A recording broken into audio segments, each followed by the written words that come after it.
remercier d'avoir aussi promptement répondu par votre présence à cette conférence de presse à laquelle nous avons tenu à vous inviter en cette solennelle occasion de commémoration de la Journée internationale Nelson Mandela, dédiée par l'ONU aux prisonniers politiques pour les 18 juillet.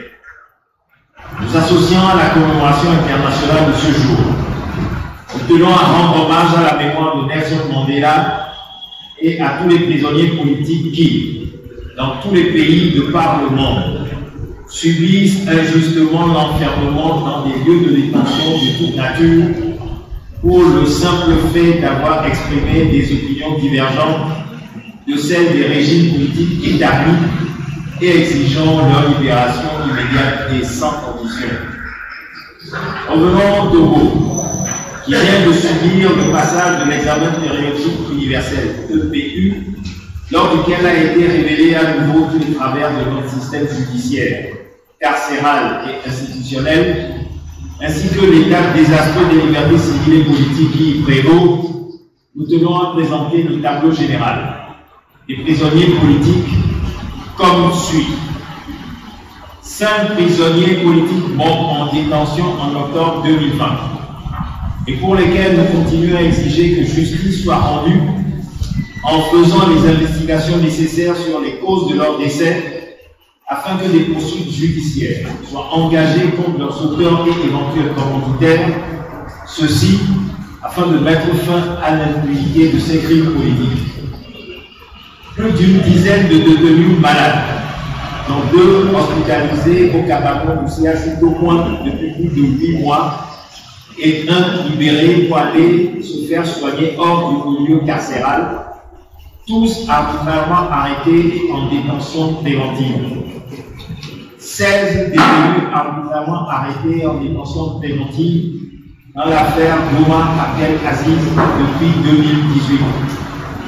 73 détenus arbitrairement arrêtés en détention préventive dans l'affaire Tigre Révolution depuis 2019. 3 détenus arbitrairement arrêtés pour cause de manifestations pacifiques. De 2013 à 2018, jugés, condamnés et purgeant actuellement des peines d'emprisonnement allant de 4 à 10 ans.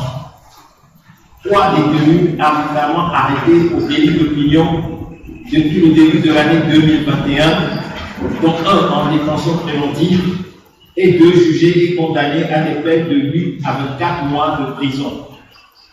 3 détenus arrêtés depuis 2009, jugés et condamnés dans l'affaire Pacha Nyansingé, le complot contre la sûreté de l'État et purgeant actuellement des peines d'emprisonnement allant de 15 à 20 ans.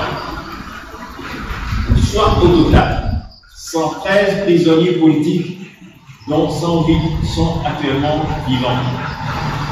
Nous saisissons l'occasion que nous offre cette journée solennelle pour réitérer à nouveau notre exigence de libération immédiate et sans condition de tous ces prisonniers politiques, en priorité ceux d'entre eux qui sont malades et qui vivent dans les conditions carcérales atroces que nous avons exposées dans notre conférence de presse du jeudi 10 juin dernier. Nous tenons à réaffirmer solennellement ici que nous ne cesserons jamais de poursuivre le combat jusqu'à la libération complète de tous ces détenus politiques. Nous nous félicitons de ce que nos compatriotes de la diaspora ont repris à leur compte le combat que nous avons engagé pour la libération de tous les prisonniers politiques du Togo en lançant une initiative internationale de leur parrainage qui les emmène à mobiliser l'opinion internationale pour intervenir auprès des autorités togolaises afin d'exiger leur libération et à collecter des fonds pour leur venir en aide dans les domaines de la santé et de leurs besoins les plus vitaux. Nous tenons à remercier tout particulièrement les regroupements Pyramide, Audi Togo, Urgence Togo Germanie et toutes les bonnes volontés qui ont à ce jour contribué à ce fonds de parrainage des détenus politiques et les exhortons à poursuivre leurs efforts pour les soutenir.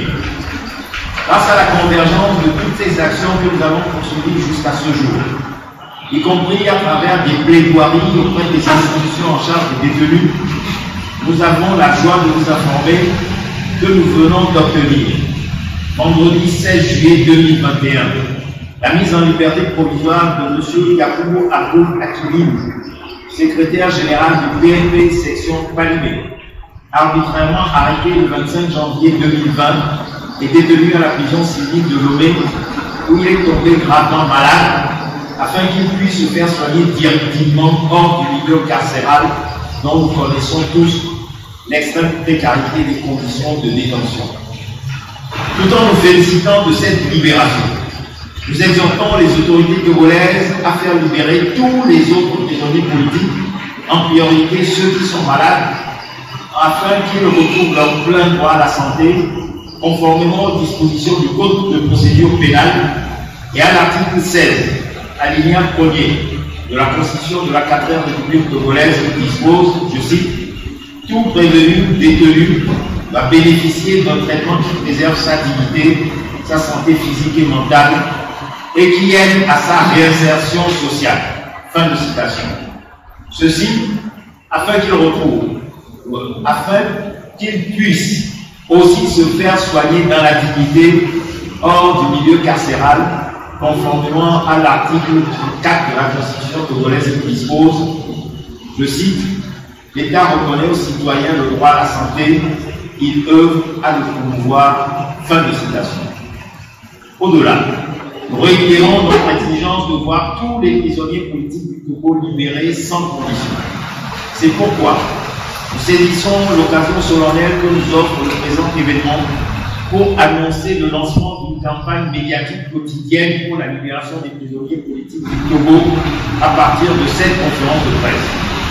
Elle prendra la forme, premièrement, de la présentation des informations sur la situation de chacun des 113 prisonniers politiques chaque jour, afin qu'elles soient relayées par la presse nationale, internationale, ainsi que les réseaux sociaux et assimilés tous les jours de la semaine. Deuxièmement, de la mise à disposition chaque jour d'un macaron à l'effigie de chacun des 113 prisonniers politiques, macaron que nous demandons aux internautes de mettre sur leur profil WhatsApp ou Facebook afin de sensibiliser l'opinion publique sur la situation de tous ces 113 prisonniers politiques. Troisièmement, de 2 vidéos que nous allons poster tout à l'heure, que nous vous invitons à relayer largement au sein de l'opinion publique sur les plateformes WhatsApp, Facebook et YouTube pour faire connaître la situation des prisonniers politiques du Togo. Nous vous remercions de votre attention. Lomé, ce 18 juillet 2021.